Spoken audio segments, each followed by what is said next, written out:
Бүгін қаһарман мен Дефне ажырасу үшін сотқа келеді. Сот қаһарманнан әйеліңізбен ажырасасыз ба деп сұрайды. Қаһарман иә деп жауап береді. Ал Дефне болса күйеуіммен 1 минут сөйлесіп алуға болады ма дейді. Дефне мен жүктімін деп қаһарманнан сүйінші сұрайды. Ал қаһарман болса бұл сенің 1045-ші өтірігіңнің біреуі шығар дейді. Сол кезде Дефне қаһарманды УЗИге апарады. Сөйтіп оның жүкті екеніне көзі жеткізеді. Элифтің ішіндегі бала 6 айлық болып өседі. Қаһарман екеуі Дефнемен ажырасқаннан кейін Элифке үйленбекші еді. Дефненің анасы келіп, оның 2 қабат екенін айтып кетеді. Элиф сот мекемесіне келеді. Қаһарманға Дефне 2 қабат екен, сен онымен ажыраспа, балаларың әкесіз өспесін дейді. Қаһарман шешім шығарып қойғанын, Дефнемен ажырасатынын айтады және оның ішіндегі балаға мен әкелік қамқорлығымды аямаймын дейді. Керем бір жендетті жалдап қаһарманды өлтір деп тапсырма береді. Қаһарман мен Дефне ажырасады. Дефненің анасы енді балаң туылғанша тыныш жүр, қалғанын мен қатырамын дейді. Сен қаһарманмен қайта табысасың, Элифті өлтіруге бұйрық беремін дейді. Бұл Элифтің ағасы болады, яғни басқа анадан туған. Ибрагим Элифтен және оның отбасынан әкесінің өлімі үшін кек алуға келген екен.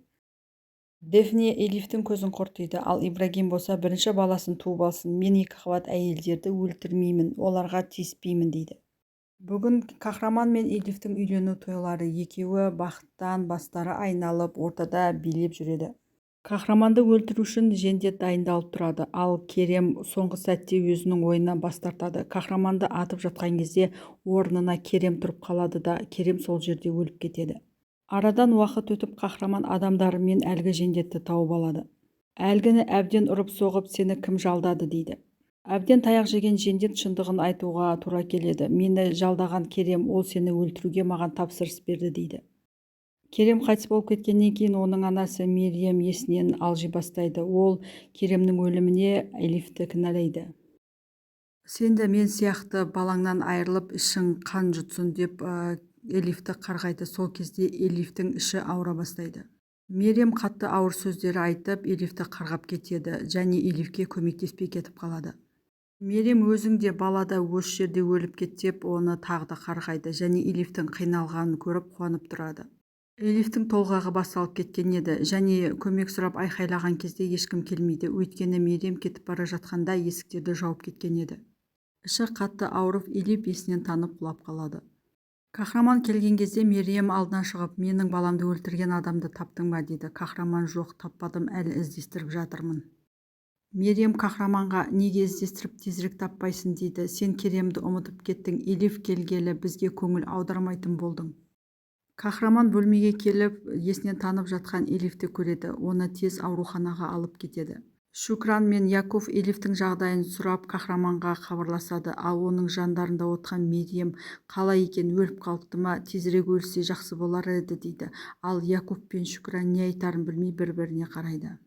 Дәрігер Элифтің толғағы ерте басталып кетіпті, толғақты тоқтатуымыз керек, әйтпесе бала немесе анасы екеуінің біреуі өліп кетуі мүмкін дейді. Үйге қаһарманды іздеп адвокат келеді және қаһарманның жендетті тапқанын, оны полицияға өзі тапсырғанын айтады. Мерием ауруханаға келіп шу шығарады. Жендетті тапқаныңды неге бізге айтпадың дейді. Сенің әйеліңнің қолы қанға боялған. Әйеліңнің қылмысын жасыру үшін бізге жендетті тапқаныңды айтқан жоқсың деп Мерием сол жерде айқай-шу шығарып қаһарманды кінәлайды. Мериемді ауруханадан алып кетеді. Сол кезде қаһарман әкесіне барлық шындықты айтып береді. Ол баскесерді жалдаған Керем екен, оған ақша беріпті, мені өлтір деп тапсырма берген екен дейді. Аяқ астынан Элифтің толғағы басталады, оны босандыру үшін басқа палатаға алып кетеді. Элиф аман-есен ұл босанады. Ұлдарына Топырақ деген есім береді. Қаһарман ауруханаға суретшіні шақырып, сол жерде фотосессия жасалады.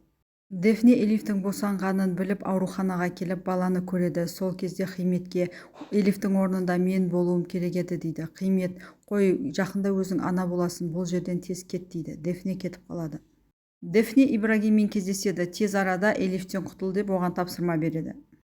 Барлығы ойласа келе уақытша Мериемді Қатайға, яғни ауылға жіберетін болады. Мерием де тез келсе кетеді.